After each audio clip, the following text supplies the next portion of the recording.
Turning back to the Senate race, we're joined by newly announced Democratic candidate, State Representative James Talarico. Representative Talarico, thank you for joining the show. Thanks for having me. You are a four-term state representative. You have a safe seat in Austin. You're becoming a leading voice for Democrats in the Texas House. Why abandon that to run what will be both in the primary and in the general an uphill battle for U.S. Senate? Well, I firmly believe that all 30 million Texans deserve a U.S. Senator who's going to represent their interests in our nation's capital, not the interests of billionaire mega donors, which is exactly what we've seen from Ken Paxton and John Cornyn, who are running to represent our state in the halls of our nation's capital. So I felt the need to step up and stop that from happening, because the fights that I've been waging against corruption, against those mega donors at our state's capital, I want to take that fight to Washington, where it is most urgent at this moment in our country's history. And what issues can Texans expect James Talarico to be focused on during the campaign? The same issues that I've been fighting for at the state capitol over my 4 terms. So lowering the cost of prescription drugs, capping insulin copays, lowering the cost of childcare, and lowering the cost of housing, all while directly taking on the billionaire mega donors who are corrupting our system and preventing us from making progress on all the issues I just mentioned. In what ways do you plan to take on those billionaires as you describe this? Because this has been a big part of your appeal to a lot of folks. How do you expect to take them on? There's a lot of money involved there. There is. I'm the only state legislator who hasn't taken a dime of corporate PAC money, and I'm going to continue that policy in this U.S. Senate race. So this is going to be a people-powered effort. I'm going to be relying on grassroots donations, $5, $10, $15, in order to go up against those billionaire mega donors who are corrupting our politics. And I'm going to go the extra step and try to bring people together across all of the divisions that those billionaires actively stoke through their social media algorithms and their cable news networks. I want to bring folks together so that we realize that we have far more in common with each other than we do with them. And there is far more that unites us than divides us. So this campaign is going to be a little different. It's not going to look like a typical campaign, but I do believe at the end of the day, it's going to be successful in taking back power for working people. So you mentioned you're not taking any corporate PAC money. Can you actually raise enough money to take on those billionaires without taking that money? And how much money can you actually raise? What do you see as your ceiling in terms of fundraising? Well, if today is any indication, we're seeing a strong grassroots army of small dollar donors across Texas who are willing to contribute to a campaign that is speaking truth to power, that is taking on the billionaires corrupting our politics. And so I'm going to put my faith in them. I'm going to be making sure that the people have my back in this race and that they're the ones funding this entire effort.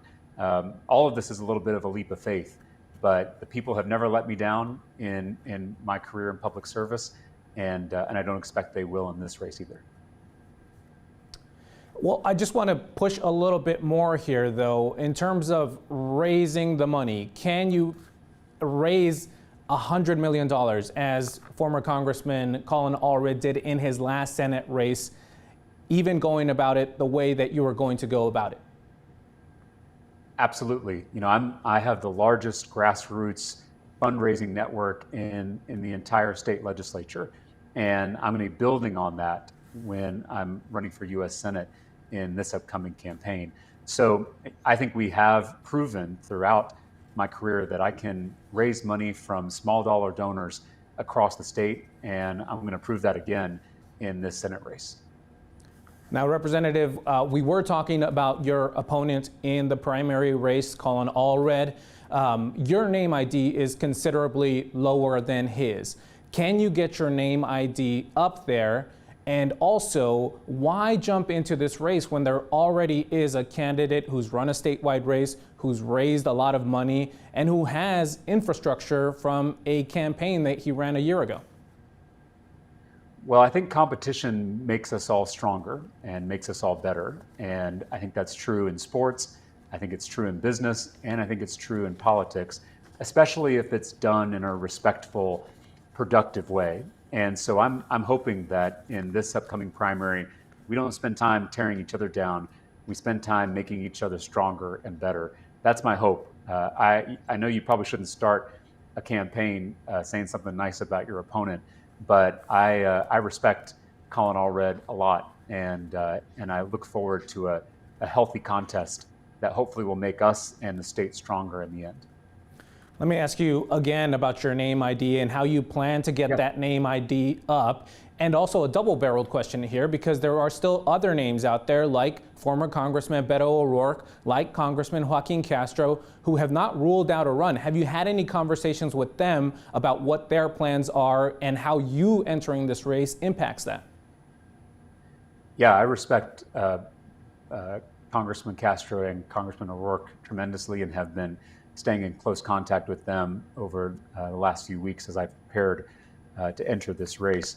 And to answer your question about name ID, you're right. I am the outsider in this race. I'm the underdog in this race, just like I was in my first race for the state legislature 8 years ago when I ran in a district that no one thought was winnable. I was the underdog then, and I'm the underdog now. It's actually a position I really enjoy occupying, because when you're the underdog, you can try new things and do things differently and speak truth to power and not be beholden to anyone. And that's exactly my hope in this upcoming campaign. And I'll just tell you, I'm planning to barnstorm the state immediately. Obviously, we have a Round Rock rally this evening. We're going to be going to San Antonio the very next day, and then on to Fort Bend and Houston right after that. So I'm going to be going everywhere, talking to everyone in order to earn people's trust and earn their votes in this upcoming campaign. Do you think that this will be ultimately what the field looks like, or do you think that there is still opportunity for other candidates to jump in? Obviously, you want as narrow a field as possible.